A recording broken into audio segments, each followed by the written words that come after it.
Hello viewers, I am Alka and I welcome you to my channel Study with Alka.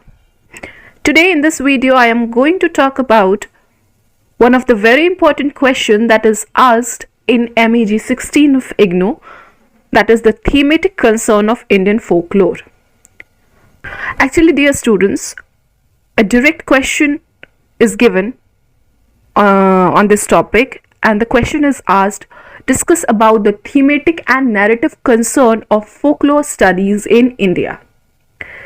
So today in this video I'm just going to discuss about the thematic concern, and I'll be putting another video on the narrative concern. Now, what is this thematic concern? Thematic concern simply mean everything related to the theme of folklore studies in India. Actually, this question asks about the major themes around which the folk literature of India revolves. Theme of any literary work is very important, and in case of folk literature, theme is one of the most important thing. So you must start your answer with an introductory section which will start like that: folk literature includes all the myths, legends, epics, fables and folk tales passed down by word of mouth through the generations. Actually, dear students, in every answer related to folk literature, you must describe what actually folk literature mean.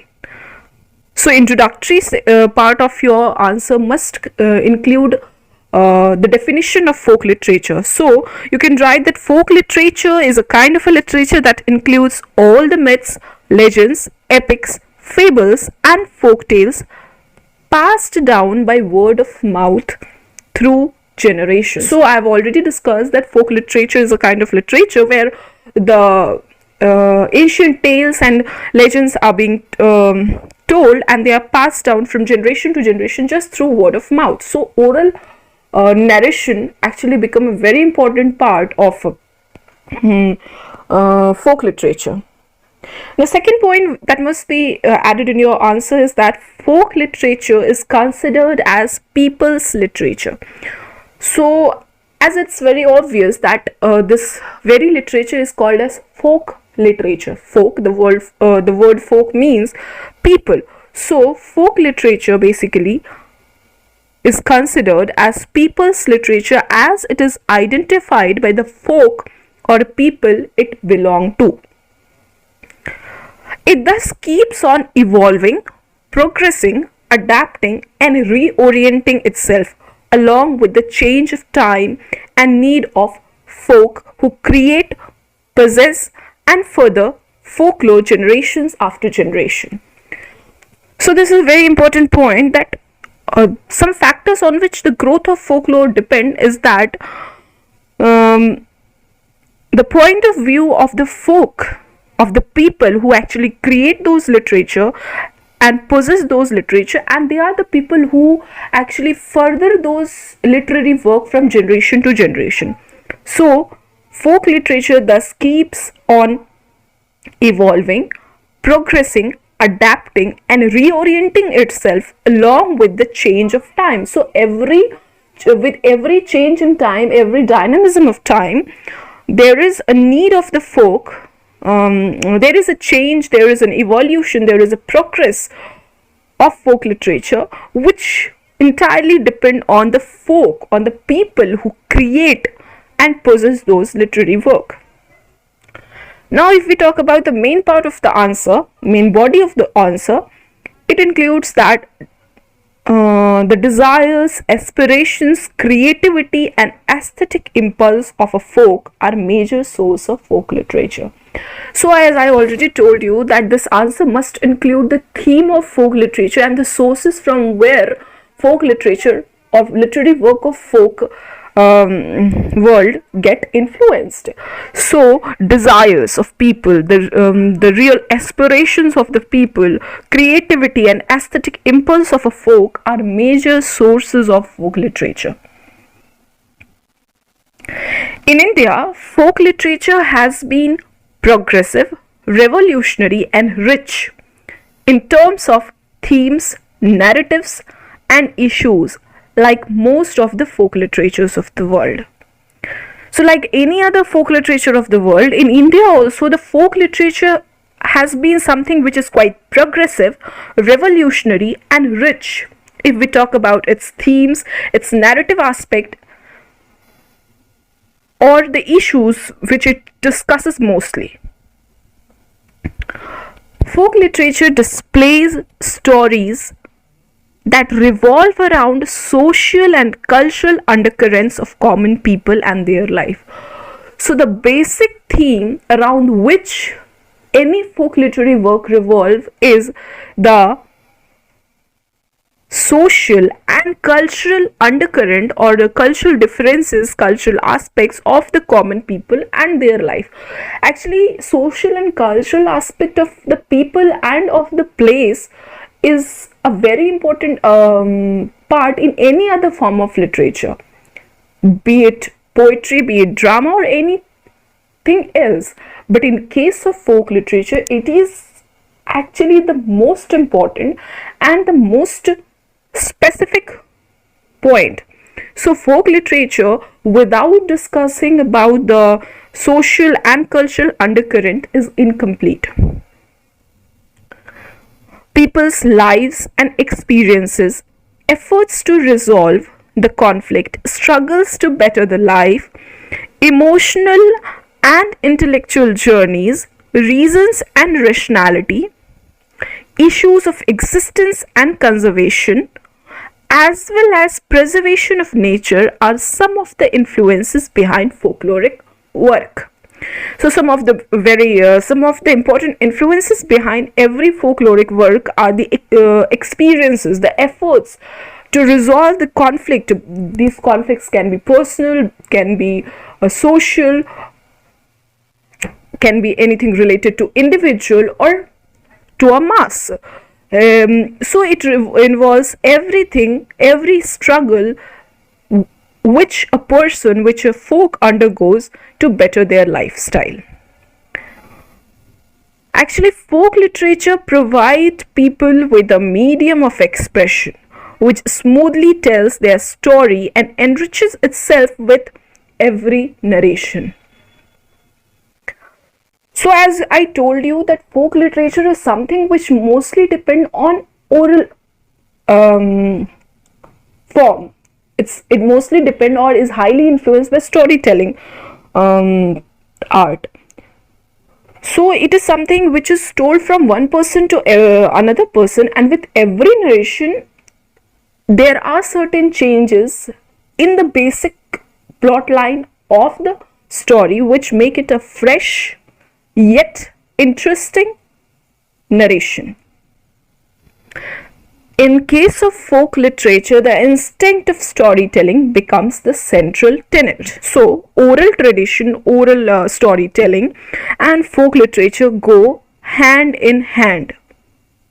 And it is difficult to imagine the existence of one without the other. So, it is very difficult to discuss or imagine the existence of folk literature without talking about oral tradition of storytelling, and talking about oral tradition of storytelling and skipping the point or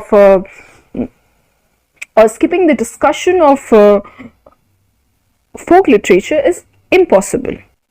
Stories and oral epics actually glorify local heroes and places and are expressed in local languages and dialects.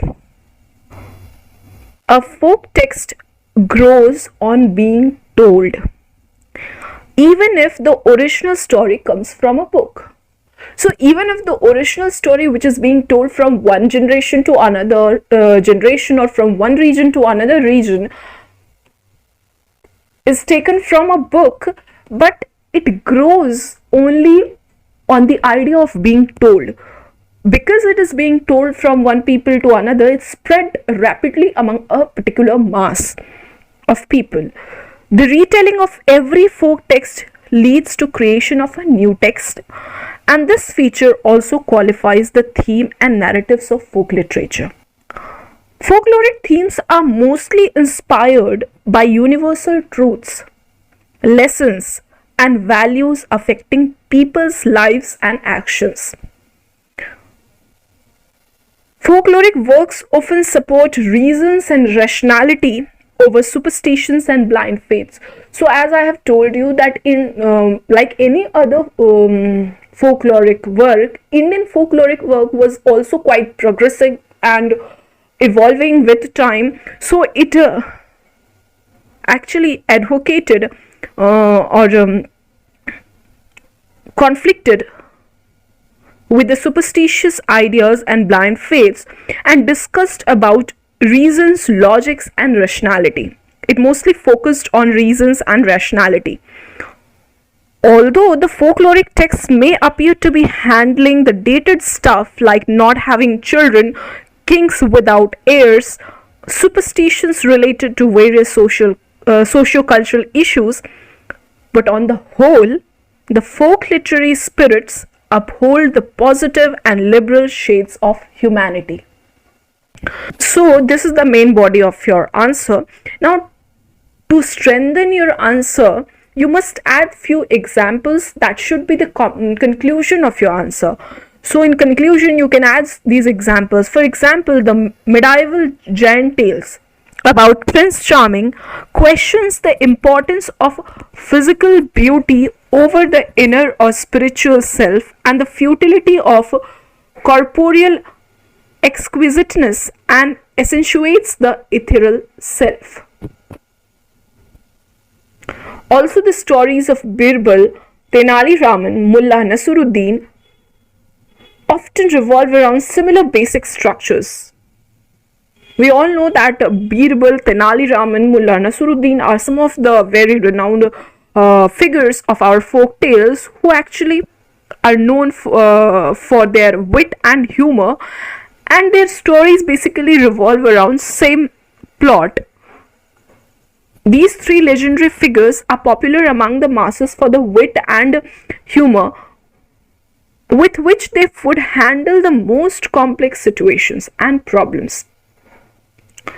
Another most important example is the Raja Rao's foreword to Kanthapura. Raja Rao's foreword to Kanthapura is one example where he talked about the importance of folkloric work, and according to that foreword, there is no village in India, however mean, that has not a rich Sthala Puran or legendary history of its own. So Raja Rao added few forward to his before writing his main story of Kanthapura, where he discussed that there is no village in India which does not have its own Sthal Puran, that is its own folk literary story or legendary history. In this way, the past mingles with the present and the god mingles with men to make the repertory of your grandmother always bright. Actually, repertory of your grandmother or of our grandmother includes a bundle of stories which they often tell to their grandson or granddaughter, and in this way our stories or folkloric stories are passed down from generation to generation. So this is it for your answer. This will be enough if you put all these points in your answer. Hope this actually helped you, and please do like, share and subscribe my channel. Thank you.